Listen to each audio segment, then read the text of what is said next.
Hello students, physics with DS Rajput में आपका स्वागत है। और आज अपन जुड़े हैं एक नए चैप्टर के साथ और उस चैप्टर का नाम है विद्युत विभव। और ये आपका इलेक्ट्रोस्टैटिक्स का थर्ड चैप्टर है। अपनी जो यूनिट चल रही है इलेक्ट्रोस्टैटिक्स, उसमें मैं आपको 2 चैप्टर कंप्लीट करा चुका हूँ। पहला चैप्टर था आपका विद्युत आवेश तथा विद्युत क्षेत्र। दूसरा चैप्टर था आपका विद्युत गाउस का नियम। दूसरा चैप्टर था गाउस का नियम। पहला चैप्टर था विद्युत आवेश तथा विद्युत क्षेत्र और दूसरा गाउस का नियम। पहले चैप्टर की थ्योरी और न्यूमेरिकल दोनों कंप्लीट हो चुके हैं। दूसरे चैप्टर की थ्योरी कंप्लीट हो चुकी है। न्यूमेरिकल का एक लेक्चर मैंने अपलोड कर दिया था इससे पहले। आज अपन बात करते हैं थर्ड चैप्टर की थ्योरी का फर्स्ट पार्ट है और इस चैप्टर का नाम है विद्युत विभव। अब से हम लोग सेकंड चैप्टर के न्यूमेरिकल साथ साथ करते रहेंगे और थर्ड चैप्टर की थ्योरी भी साथ साथ करते रहेंगे, ठीक है ना। तो इस चैप्टर में जो सबसे पहली हेडिंग है वो है आपकी विद्युत विभव। क्या है, मार्कर नया है तो थोड़ा सा हो सकता है पतला पतला लिखा जाए आज, विद्युत विभव। तो विद्युत विभव क्या है या विद्युत विभव हम क्यों पढ़ते हैं, इस पे अपन चर्चा करेंगे। तो आप ऐसे समझो, सबसे पहले हमने आपको पढ़ाया था आपको आवेश, ठीक है ना। आवेश कितने प्रकार के होते हैं? 2 प्रकार के। एक होता है प्लस आवेश और एक होता है माइनस आवेश, ठीक है ना।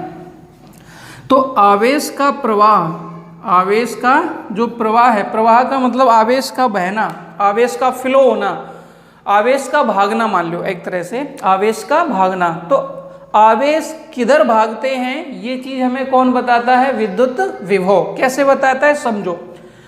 अगर आवेश प्लस है ना, अगर आवेश प्लस है तो फिर ये आवेश जो है ना आपका उच्च विभव से, ध्यान दो जरा, अगर आवेश आपका प्लस है तो प्लस आवेश जो है ना उच्च विभव से निम्न विभव की ओर भागता है।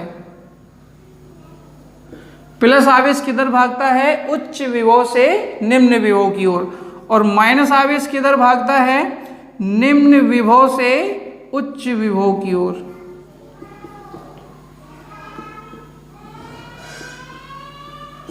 समझ गए ना। तो ये चीज याद रखना। मान लो कि ये 2 वस्तुएं हैं, इन पे आवेश है, ठीक है ना, और ये एक वस्तु ये है, इस पे भी आवेश है। अगर हम इनको कनेक्ट करें, और अगर हम कहें कि भाई दोनों का विभव सेम है, तो इसमें किसी भी प्रकार का आवेश प्रवाहित नहीं होगा। समझ गए ना। अगर मैं कहूँ कि इसका विभव ज़्यादा है, इसका विभव कम है, तो ये प्लस आवेश है ना, वो कैसे भागता है? उच्च विभव से निम्न विभव की ओर। तो ये यहाँ से आवेश उधर भाग जाएगा। समझ गए ना। तो ये चीज़ याद रखना। क्या? प्लस आवेश उच्च विभव से निम्न विभव की ओर भागता है और माइनस आवेश निम्न विभव से उच्च विभव की ओर भागता है। और अगर दोनों वस्तुओं के विभव समान हैं तो किसी भी प्रकार का कोई आवेश प्रवाहित नहीं होता है, ठीक है ना। ये कॉन्सेप्ट याद रखना। अब अपने टॉपिक पे आते हैं, समझ लो इसको जल्दी से। विद्युत विभव, तो विद्युत विभव है क्या समझो। तो विद्युत विभव ये है कि मान लो यहाँ पे इस एरिया में जो है ना विद्युत क्षेत्र है, इस एरिया में क्या है? विद्युत क्षेत्र है। और यहाँ हमने एक आवेश, यहाँ एक हमने बिंदु ले लिया A, ठीक है ना। इतने एरिया में विद्युत क्षेत्र है और यहाँ हमने एक बिंदु ले लिया A, और यहाँ अनंत है। अनंत का मतलब बहुत दूर। तो यहाँ पर हमने एक परीक्षण आवेश लिया Q0। क्या लिया? परीक्षण आवेश लिया Q0। इस Q0 परीक्षण आवेश को हम बिंदु A तक लेके आए, तो हमने जो कार्य किया W, और इस परीक्षण आवेश का जो अनुपात होगा Q0, यही क्या होगा? इस बिंदु पर विद्युत विभव होगा। नहीं समझे? जो आवेश लिया है हमने Q0, ये जो परीक्षण आवेश है, इस परीक्षण आवेश को अनंत से विद्युत क्षेत्र के भीतर किसी बिंदु तक लाने में किया गया कार्य और उस परीक्षण आवेश के अनुपात को उस बिंदु पर विद्युत विभव कहते हैं। क्या कहते हैं? इस विद्युत विभव। और हमेशा याद रखना एक चीज और हम तुम्हें एक्स्ट्रा बताते हैं कि जैसे यहाँ Q0 आवेश है, अगर आप इसको यहाँ तक लेके आए तो आपने कितना कार्य किया? 0। फिर आप इसको यहाँ तक लेके आए, फिर आपने कितना कार्य किया? 0। फिर आप इसको यहाँ तक लेके आए, आपने कितना कार्य किया? 0। ऐसा क्यों हो रहा है? ऐसा इसलिए हो रहा है कि जब तक आप इस आवेश को लेकर विद्युत क्षेत्र में प्रवेश नहीं करेंगे तब तक जो है ना किया गया कार्य क्या होगा, जीरो होगा। समझ गए ना। तो अब इसकी परिभाषा और लिख देते हैं, समझ लो इसको जल्दी से। अब इसकी परिभाषा पे बात कर लेते हैं हम, ठीक है ना।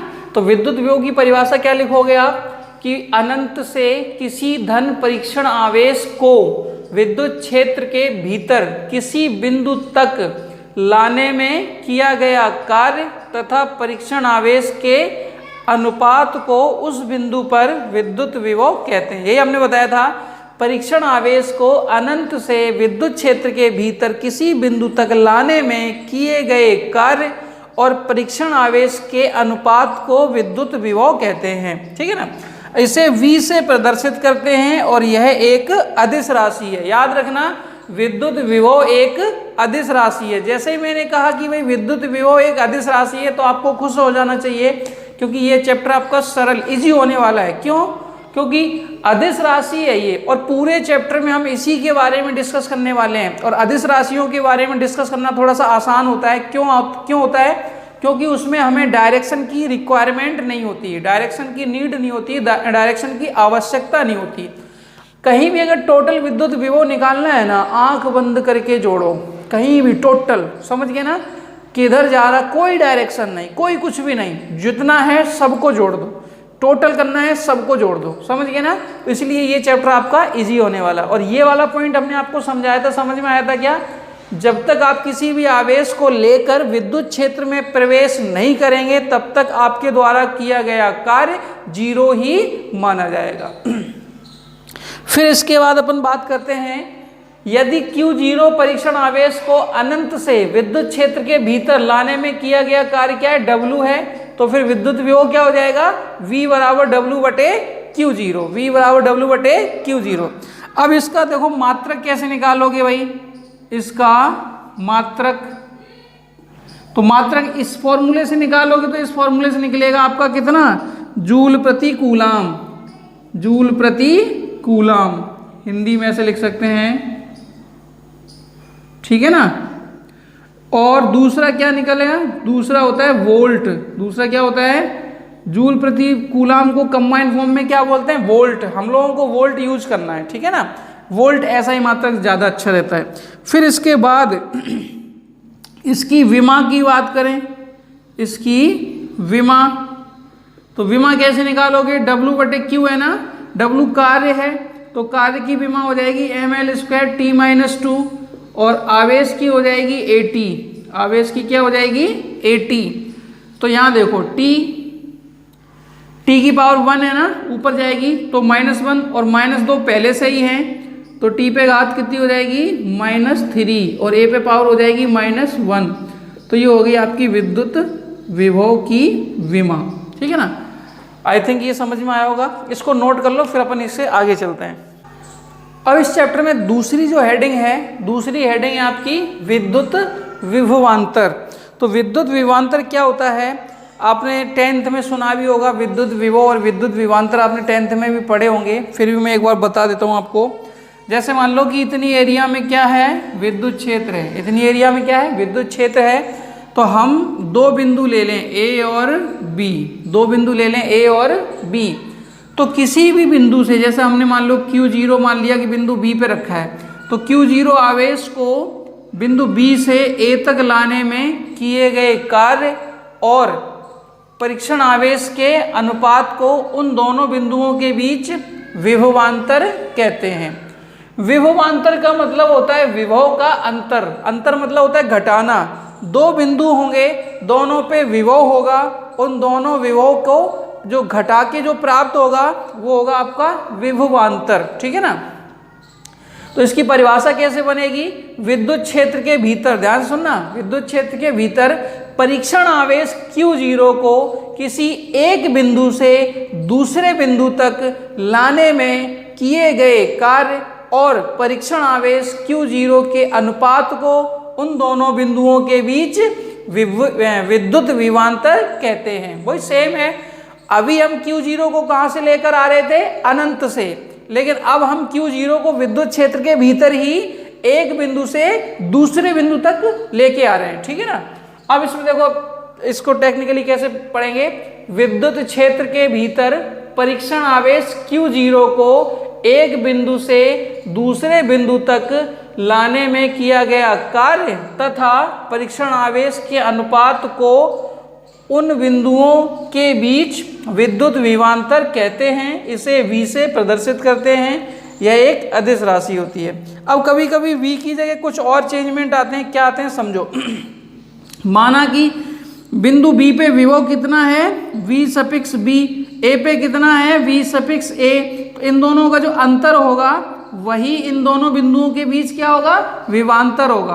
और इसको अपन कहेंगे वही W/Q0, W/Q0, ठीक है ना।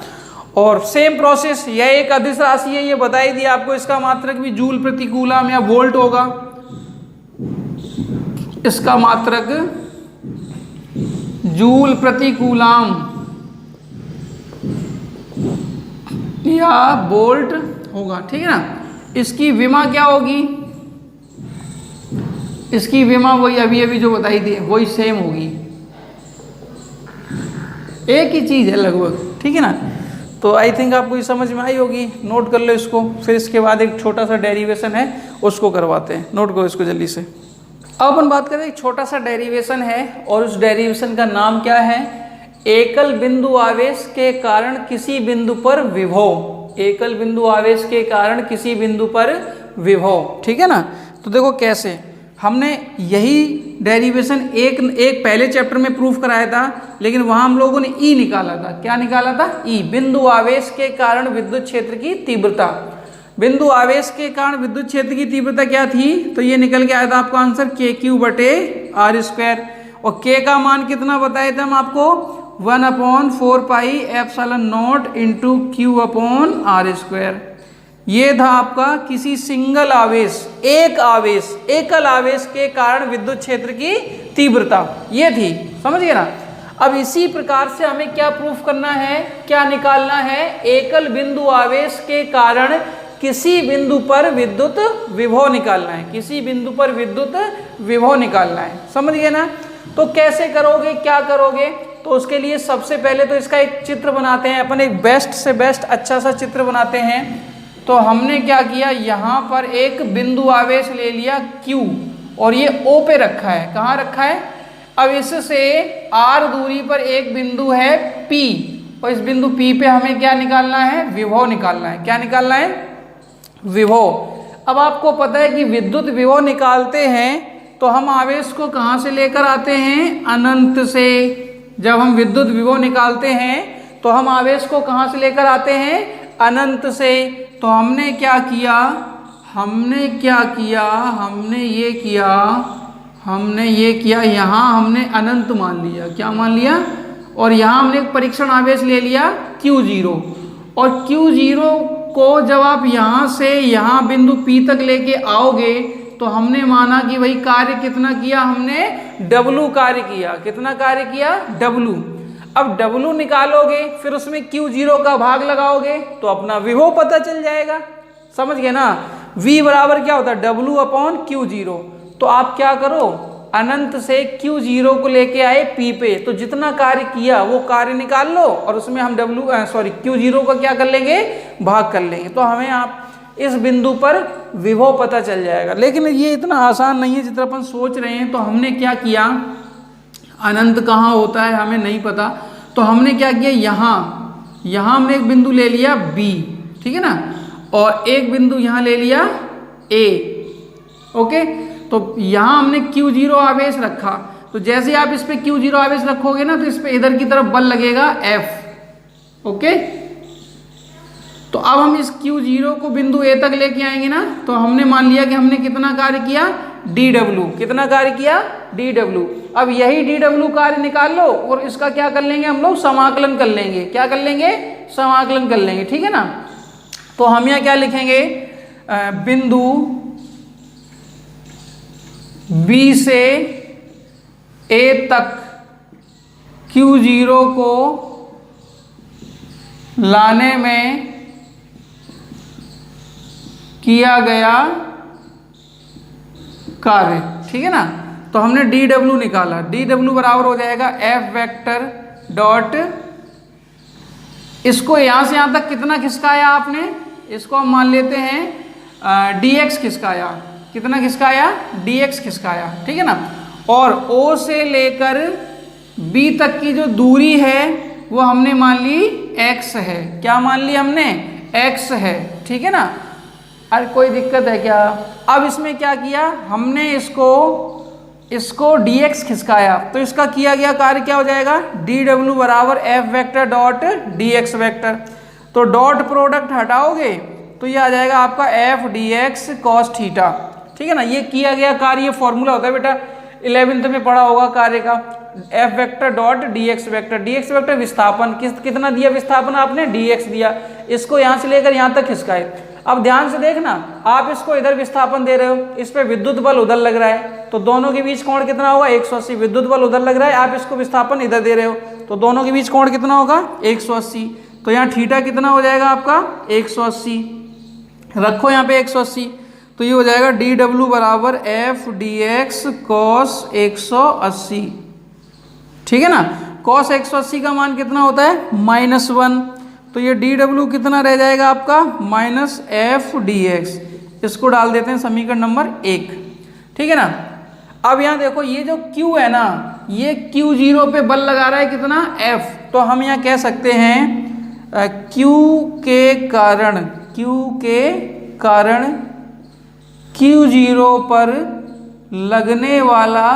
लगने वाला बल कितना हो जाएगा भाई, कूलाम के नियम से निकालोगे, F बराबर आ जाएगा ये k q0 बटे x स्क्वायर। कहाँ से आया ये, वही F बराबर k q1 q2 बटे r स्क्वायर होता था ना, r दोनों के बीच की दूरी होती थी, तो यहाँ क्या है x, और दोनों आवेश, एक q है और एक q0 है, तो ये हो जाएगा आपका q0। इसको डाल दो समीकरण नंबर 2, ठीक है ना। अब क्या करोगे, अब हम करेंगे समीकरण 1 व 2 से, ठीक है। तो dw बराबर क्या हो जाएगा, माइनस f की जगह क्या रखोगे, f का मान कितना है, k q0 बटे x स्क्वायर और dx, ठीक है ना। k का मान रखना चाहो k का मान भी रख सकते हो, 1/4 पाई एप्सिलॉन नॉट q0 बटे x स्क्वायर dx, ठीक है ना।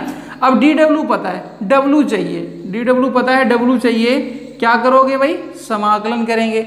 समाकलन करने से पहले क्या लिखोगे, अनंत से p तक परीक्षण आवेश को लाने में किया गया कार्य। अब अनंत से p तक q0 को लाने में किया गया कार्य, तो dw का समाकलन w हो जाएगा, और यहाँ समाकलन लिमिट क्या हो जाएगी, अनंत से r, कहाँ से लेकर आ रहे हैं, r तक लेके आ रहे हैं, ठीक है ना, अनंत से r, और इसका मान हो जाएगा 1/4 पाई एप्सिलॉन नॉट q0 बटे x स्क्वायर और dx का मतलब है x के सापेक्ष समाकलन, तो बाकी की चीजें बाहर आ जाएंगी, तो फिर w बराबर क्या हो जाएगा भाई, माइनस का q0 बटे 4 पाई एप्सिलॉन नॉट समाकलन अनंत से r, और x पे घात जो है ना 2 थी, ऊपर जाएगा तो x पे घात -2 हो जाएगी। अब dx का मतलब x के सापेक्ष समाकलन है ना, तो इसका समाकलन करोगे तो क्या इसका समाकलन करना आता है आपको, समाकलन कैसे किया जाता है बताओ भाई, x पे घात -2 है, x पे घात क्या है, -2 है, तो इसमें 1 जोड़ेंगे, जब समाकलन करेंगे तो ये इसमें 1 जोड़ेंगे, और जितना ऊपर होता है उतने, जितना घात होता है उतने का ही भाग लग जाएगा, और यहाँ अनंत से r हो जाएगा, अनंत से क्या हो जाएगा, r हो जाएगा। बोलो भाई साहब। अब यहाँ देखो -2 + 1 कितना हो जाएगा, ये -1 हो जाएगा, और नीचे भी कितना हो जाएगा, ये -1 हो जाएगा, तो ये माइनस का q0 बटे 4 पाई एप्सिलॉन नॉट, और यहाँ x पे घात -1 बटे -1, और यहाँ अनंत से r, ये माइनस प्लस हो जाएगा, तो ये बचेगा q0 upon 4 pi epsilon not, इसको बटे में डाल दो तो 1 बटे x, और यहाँ अनंत से r, और ये हो जाएगा आपका W, ठीक है ना। अब लिमिट लगाओ। लिमिट कैसे लगाया जाता है? लिमिट लगाने के लिए अपन क्या करेंगे, लिमिट लगाने का तरीका है x की जगह पहले r रखो फिर अनंत रखो। तो लिमिट लगाने का तरीका upper limit minus lower limit, मतलब x की जगह पहले अपर लिमिट यानी कि r रखो फिर माइनस लगा के लोअर लिमिट यानी कि अनंत रखो। 1 अनंत क्या हो जाएगा? 0। 1 अनंत क्या हो जाएगा? 0। क्या बचेगा भाई? W बराबर Q0 upon 4 pi epsilon not into 1/r। अब यहाँ देखो विभव क्या कहता है आपका, चूंकि लगा के कह सकते हो कि भाई V बराबर क्या होता है? W upon Q0। तो W की जगह क्या रखोगे? Q0 upon 4 pi epsilon not into 1/r और पूरे के बटे में Q0 कट जाएगा, तो ये बच जाएगा 1/4 पाई एप्सिलॉन नॉट और यहाँ Q/r। ये हो गया आपका बिंदु आवेश के कारण विद्युत विभव। इसी में अगर माध्यम की बात करें, माध्यम की बात कैसे, मतलब अगर हम कहें कि यही आवेश किसी माध्यम में रखा है तो माध्यम के लिए सिंपली क्या करते हैं आपको पता ही होगा।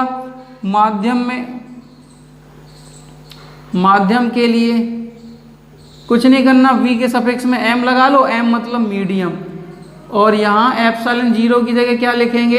एप्सिलॉन m लिखेंगे। क्या लिखेंगे?